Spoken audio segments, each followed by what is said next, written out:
दिल्ली के money laundering मामले में दिल्ली के सीएम अरविंद केजरीवाल को दिल्ली हाई कोर्ट न्यायालय से राहत नहीं मिली। कोर्ट ने उनकी जमानत याचिका फिलहाल उस पर रोक लगा दी है और फैसला सुरक्षित रख लिया है। माना जा रहा है 2 से 3 दिनों के भीतर इस पर फैसला आएगा। ऐसे में उन्हें तिहाड़ जेल में ही रहना पड़ेगा। बता दें कि गुरुवार को रावजोहनी कोर्ट ने केजरीवाल को जमानत दे दी थी और इस पर ईडी ने शुक्रवार को हाई कोर्ट का रुख किया था और ईडी ने इस मामले को तत्काल सुनवाई की मांग की थी। ईडी की याचिका पर सुनवाई करने के लिए हाई कोर्ट सहमत हो गया। ईडी का दावा है कि हमको अरविंद केजरीवाल की जमानत याचिका का विरोध करने का पूरा मौका नहीं दिया गया। क्या इसीलिए निचली अदालत के जमानत के फैसले पर रोक लगाई जाएगी? अरविंद केजरीवाल के वकीलों ने ईडी के वकील को सलाह दी है कि आपको अदालत के फैसले को सम्मान के साथ स्वीकार करना चाहिए।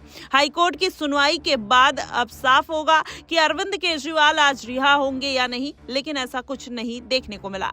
वहीं दिल्ली हाई कोर्ट का कहना है कि ट्रायल कोर्ट के आदेश को तब तक प्रभावी नहीं किया जाएगा जब तक सीएम अरविंद केजरीवाल को दी गई जमानत को चुनौती देने वाली ईडी की याचिका पर सुनवाई नहीं कर लेता। अब ऐसे में जो पूरा मामला निकल कर आ रहा है कहीं ना कहीं अरविंद केजरीवाल के फेवर में नहीं जाता हुआ दिखाई दे रहा। वहीं आपको बता दें, आम आदमी पार्टी के राज्यसभा सांसद संजय सिंह ने ईडी के केजरीवाल की जमानत के खिलाफ हाईकोर्ट जाने को लेकर कहा कि मोदी सरकार की गुंडागर्दी देखिए, अभी ट्रायल कोर्ट का आदेश ही नहीं आया, आदेश की कॉपी भी नहीं मिली और मोदी की ईडी हाई कोर्ट में किसी आदेश को चुनौती देने पहुंच गए।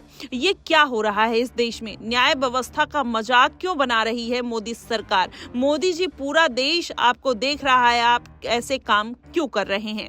वहीं दिल्ली के सीएम अरविंद केजरीवाल की पत्नी सुनीता केजरीवाल ने कहा कि देश में तानाशाही इतनी बढ़ गई है कि ईडी किसी को भी छूट नहीं देना चाहती। ईडी अरविंद केजरीवाल जी के साथ साथ देश के आतंकवादी की तरह व्यवहार कर रही है। अभी तो केजरीवाल जी की जमानत का आदेश अपडेट भी नहीं हुआ कि ईडी स्टे लगवाने के लिए हाईकोर्ट पहुंच गई, लेकिन अभी भी कोर्ट का फैसला आना बाकी है और हम आशा करते हैं कि हाईकोर्ट न्याय करेगा। वहीं गुरुवार को दिल्ली रावजोहनी कोर्ट ने मुख्यमंत्री अरविंद केजरीवाल को बड़ी राहत प्रदान करते हुए आबकारी नीति मामले में जमानत प्रदान कर दी थी, लेकिन इससे पहले अरविंद केजरीवाल को सुप्रीम कोर्ट ने लोकसभा चुनाव प्रचार के लिए जमानत प्रदान की थी और उसके बाद 2 जून को उन्होंने समर्पण कर दिया था।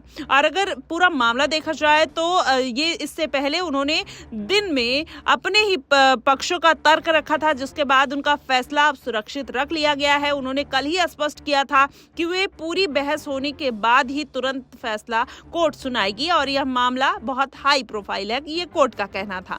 वहीं अदालत ने गुरुवार शाम को आदेश सुनाए जाने के बाद ईडी से अनुरोध किया है कि क्या जमानत बॉन्ड पर हस्ताक्षर करने वाले को 48 घंटे के लिए टाला जा सकता है ताकि आदेश को अपीलीय अदालत के समक्ष चुनौती दी जा सके। अदालत ने उनके आग्रह को खारिज करते हुए आदेश पर रोक लगाने से इनकार कर दिया। अदालत ने अपने आदेश में केजरीवाल की जमानत 1 लाख रुपए के निजी मुचलके पर स्वीकार की है। केजरीवाल 21 मार्च को ईडी के इस आरोप में गिरफ्तार किया गया था कि वह कुछ शराब विक्रेताओं को फायदा पहुंचाने के लिए 2021-22 में अब ये समाप्त हो चुकी दिल्ली की आबकारी नीति में जानबूझकर खामियां छोड़ने की साजिश का हिस्सा थे और ईडी ने आरोप लगाया है कि शराब विक्रेताओं को प्राप्त रिश्वत का इस्तेमाल गोवा में आम चुनाव यानी आम आदमी पार्टी के चुनावी माहौल को बनाने के लिए किया गया था और पार्टी के राष्ट्रीय संयोजक होने के नाते अरविंद केजरीवाल व्यक्तिगत रूप से अप्रत्यक्ष रूप से धन शोधन के अपराध के लिए उत्तरदायी हैं। वहीं केजरीवाल ने आरोपों से इनकार किया है। उन्होंने ईडी पर जबरन वसूली का रैकेट चलाने का आरोप लगाया है।